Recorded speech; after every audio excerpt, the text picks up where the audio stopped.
Yo guys, it's RJ with another NXT review. This is WWE NXT review for September 12th, 2012. And this episode of NXT was very good in my opinion. It was better than last week's episode. I'm just going to say off the bat. But yeah, it was good. First we had Jey Uso taking on Kenneth Cameron, representing the Usos and the Ascension, respectively, and they're wrestling in their ongoing feud with each other, with the commentaries building it up as tag team supremacy, so I like that. The finish came where Conor Bryan tried to distract the referee. Jimmy Uso pulls him down and just super kicks the shit out of his jaw. I mean, you literally heard his jaw go like this. I mean, I'm like, whoa. Okay, Jimmy's got a hell of a shot. But, yeah. That's how, then, you're back in the ring. Kenneth Cameron, he goes for some kind of a neck breaker move, but, he reverses it. Jey reverses it, pushes him off, gives him a jumping super kick. It's kind of like a leg lariat, like a leg lariat. Not the one like Zack Ryder gives you, but the one like R-Truth and Naomi gives you, like when they just jump out of nowhere and just catch you in the jaw. That's what he used, but set with his foot. His foot is his jaw. So yeah, that was a pretty good match. I mean, at least the Usos got one up on the Usos. I mean, on the Ascension. So that was good. And finally, the Usos beat the Ascension in something. Then we have a backstage segment between Dusty Rhodes, Rob Naylor, and Rick Victor. Rick Victor basically comes in and he wants a title shot at Seth Rollins. Dusty Rhodes says that Rick Victor's got to earn it, so that whole deal, you know. Second match we had was a squash match. It was Big E Langston squashed Chad Baxter. And the funny thing about this is Chad Baxter is a big motherfucker. I mean, I'm just going to say that off the bat. Chad Baxter is a big dude. And Big E squashing him, that was just funny. And, you know, afterwards, he squashes him, uses the big ending. Then afterwards, did the 3 count. Then, people were chanting 5 count, 5 count, 5 count. So, he's pacing back and forth in the ring. Then he tells the ref to get out of the way. Then he hits him with another big ending. And, does the 5 count, 1, 2, 3, 4, 5. And, then he cut a promo saying that, he wants his opponents to feel pain and all that stuff, and he wants his opponents to feel pain so much that they can't get up from. He's gonna count to 5. I think this is good. It's building him up, and once more he did it again.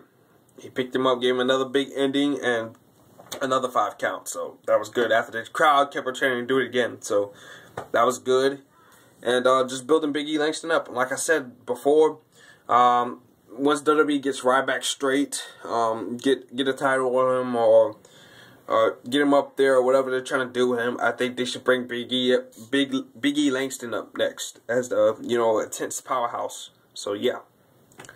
Then backstage we get a promo from Cassius Ohno. He said he's cut a promo about being dangerous. Pretty much saying that Richie Steamboat got what he got last week because Cassius Ohno is a dangerous man and that little children shouldn't, mess with a dangerous man. And he's saying next week that this is going to be the first ever Cassius Ohno sparring session. So I look forward to that. So yeah.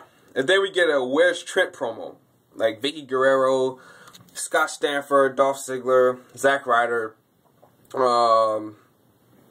Josh Matthews, Matt Striker, Layla, Rosa Mendez, they're all asking where's Trent, and then they skip to, they then slide over to a Trent Beretta promo. They show what happened to Trent Beretta, his injury and all that stuff, and basically they just show clips of Trent Beretta fighting, and then they just show a clip where he's holding his arm, and you would think based off of this, that Trent Beretta was injured, which is why we haven't seen him in months. And I like how WWE's been like building this up, like where's Trent and all that crap, because it makes Trent Beretta feel important.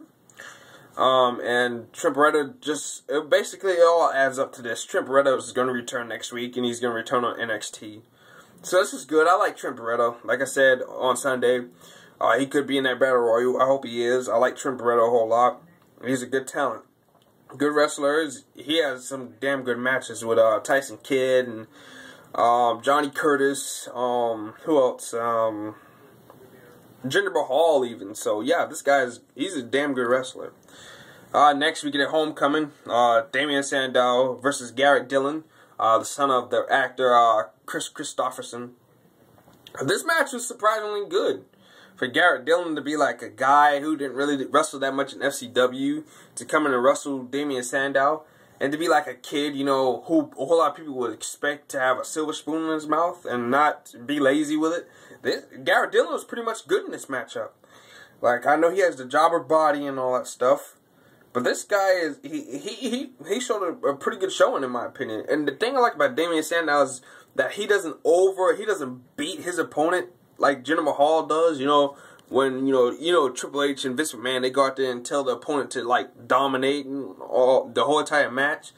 Jinder Mahal will not sell a bit of offense for his opponent, and he doesn't have the physicality to be dominant. So I like what Damien Sandow's doing. Damien Sandow selling some offense for Garrett Dillon here. Garrett Dillon got a few arm drags, clotheslines, and some punches in, and a big back body drop. And this is good. He had a good showing in this. It wasn't a completely squashed match. And Damien Sandow wins with the neck breaker. The crowd chants for him to do it again, I guess.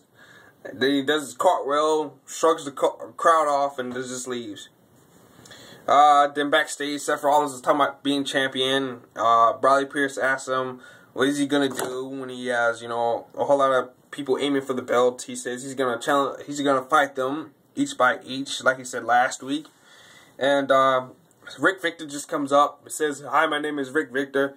Slaps Seth Rollins in the face, say he wants a shot. Seth Rollins is just pissed off, and he says that Rick Victor just made it on top of his blackout list. Then after this, we get a Raw rebound.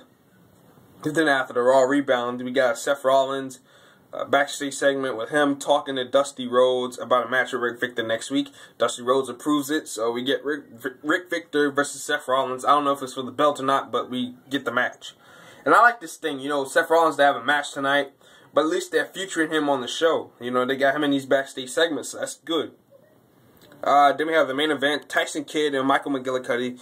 And a damn good match. I mean, this match is good. A whole lot of people say they're tired of it now, but I have to say, Tyson Kidd and Michael McGillicuddy, they do different things each time these two is in the ring.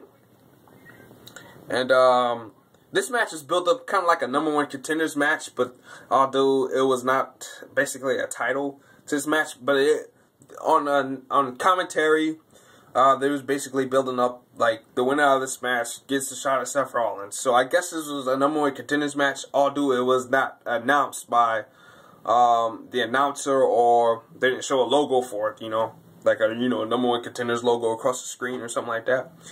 It wasn't promoted. That's what I'm pretty much trying to say. It wasn't promoted as a #1 contenders match. It was a good match. Michael McGillicuddy wins with the Turning Skulls, aka the McGillicutter. So good episode. Good episode. And like I said, this I do believe it is a #1 contenders match because on spoilers they say that Michael McGillicuddy does eventually wrestle Seth Rollins. We'll probably see that next month though, but he does eventually wrestle Seth Rollins. So yeah, I think that's pretty good. And Rick Victor and Seth Rollins, I don't know if that's for the belt or not, but I look forward to that next week. Cash Solo, the sparring session, I look forward to that next week too. But all around, this episode was good. You know, obviously Richie Steamboat is gonna save whoever Cash Solo is gonna kill next week. So just look for that feud to continue.